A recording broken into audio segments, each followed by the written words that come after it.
میں سب سے پہلے تو حامد رضا صاحب جو کہ ہمارے ایک بہت سٹالورٹ ہے اور جس نے اس تحریک میں بنیادی کردار ادا کیا اور اس نے قانون کی بالادستی کے لیے، آئین کی بالادستی کے لیے، عمران خان کی رہائی کے لیے، جمہوریت کے لیے اس نے گراں قدر خدمات سر انجام دیے ہیں، اور اس کے لیے اس کے خلاف جو ناجائز پرچے کاٹے اور اس کے خلاف سزائیں ہوئیں،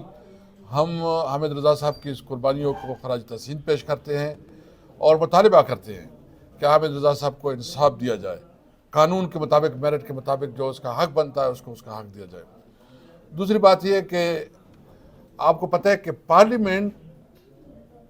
بغیر اپوزیشن لیڈر کی نامکمل ہے۔ سینٹ میں بھی اپوزیشن لیڈر نہیں ہے اور نیشنل اسمبلی بھی اپوزیشن لیڈر نہیں ہے۔ ابھی ہماری ملاقات ہوئی جس میں بیرسٹر گوہر صاحب بھی تھی، جنید اکبر صاحب بھی تھی، عاطف خان، شاہرام ترکی اور ہمارے دو اور بھی ایم این ایز تھی۔ ہم اسپیکر صاحب سے ملے،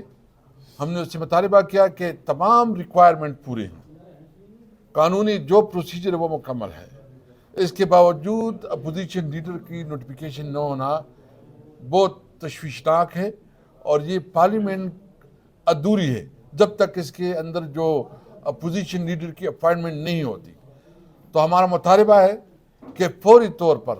سینٹ میں اور نیشنل اسمبلی میں اپوزیشن لیڈر کی تعیناتی کی جائے تاکہ جو پارلیمان کا نظام ہے وہ قانون کے مطابق، رولز کے مطابق آگے بڑھے۔ دوسری بات 27ویں آئینی ترمیم ہے۔ 27ویں آئینی ترمیم، مجھے یہ بتائیں کہ چند ماہ پہلے انہوں نے 26ویں آئینی ترمیم کیا، 26ویں آئینی ترمیم کے بعد ابھی 27ویں آئینی ترمیم آیا، اور یہ ساری اس اسمبلی سے ہو رہی ہے جو کہ عوام کے منتخب کردہ نہیں ہے، جو پارم 47 کے پیداوار اسمبلی ہے۔ عوام نے ان کو ووٹ ہی نہیں دیا، یہ حکومت میں بیٹھے ہیں، یہ عوام کی نمائندی نہیں ہے، اس کے پاس اختیار نہیں ہے اس اسمبلی کے پاس کہ کوئی قانون سازی کرے۔ ہم اس اسمبلی کے ذریعے کسی بھی قانون سازی کو قانونی نہیں سمجھتے کیونکہ یہ لیجٹمیٹ نہیں ہے، اس کے پاس عوام کا مینڈیٹ نہیں ہے۔ اس لیے ہم جو بھی یہ بل لے کے آئیں گے یا کنسٹیٹیوشنل امینڈمنٹ لے کے آئیں گے، 27 امینڈمنٹ، ہم اس کو مسترد کرتے ہیں اور سمجھتے ہیں کہ جب تک صحیح معنوں میں عوام کا منتخب پارلیمنٹ نہیں ہوتا، عوام کے منتخب نمائندگی نہیں ہوتی، اس وقت تک کسی قانون سازی کا کوئی اخلاقی جواز نہیں ہے۔ یہاں جو لوگ بیٹھے ہیں، جو حکومت میں ہیں، وہ 70,000 50,000 لیڈ سے ہارے ہیں۔ کس ڈٹائی کے ساتھ وہ یہاں حکومت کر رہے ہیں، ناجائز کی تنخواہیں لے رہے ہیں اور پھر قانون سازی پہ قانون سازی کر رہے ہیں۔ تو ہم بھرپور طریقے سے اس قانون سازی کو مسترد بھی کرتے ہیں اور سمجھتے ہیں کہ اس پارلیمنٹ کے پاس یہ حق اور یہ اختیار نہیں ہے کہ یہ کوئی قانون سازی کرے۔ اس لیے ہم نے فیصلہ کیا ہے، میں تمام اس موقع پہ تمام جمہوری قوتوں کو، ایون میں جوڈیشری کو، میں بار ایسوسیشنز کو، میں میڈیا کو، میں پاکستان کے تمام مکتب فکر کے لوگوں کو یہ خواہش کرتا ہوں کہ نکلے۔ اگر آج آپ نہیں نکلتے، آپ آواز نہیں اٹھاتے، تو یاد رکھیں یہاں جمہوریت خطرے میں ہے، جمہوریت ختم ہو گئی ہے، امن اس ملک میں ڈیموکریسی نہیں رہی۔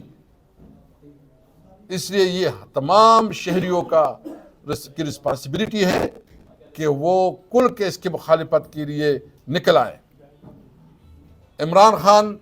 جو اس وقت جیل میں ہے، وہ جیل میں اس وجہ سے ہیں کہ وہ اس نظام کے ساتھ کمپرومائز نہیں کر رہا۔ عمران خان اس وقت جیل میں ہے اس لیے کہ وہ اس کی ہائبرڈ نظام کو نہیں مان رہا۔ آپ کو پتا ہے کہ جب وہ حالانکہ اس کی جتنی بھی کیسز ہیں قانون کے مطابق، رولز کے مطابق،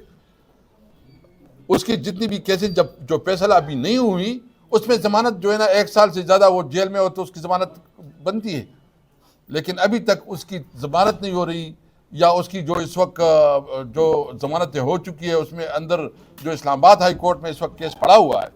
اور اسلام آباد ہائی کورٹ جو ہے نا اس کے اوپر بیٹھا ہوا ہے، وہ انصاف نہیں دے رہا۔ تو کیا یہ عدالت اپنی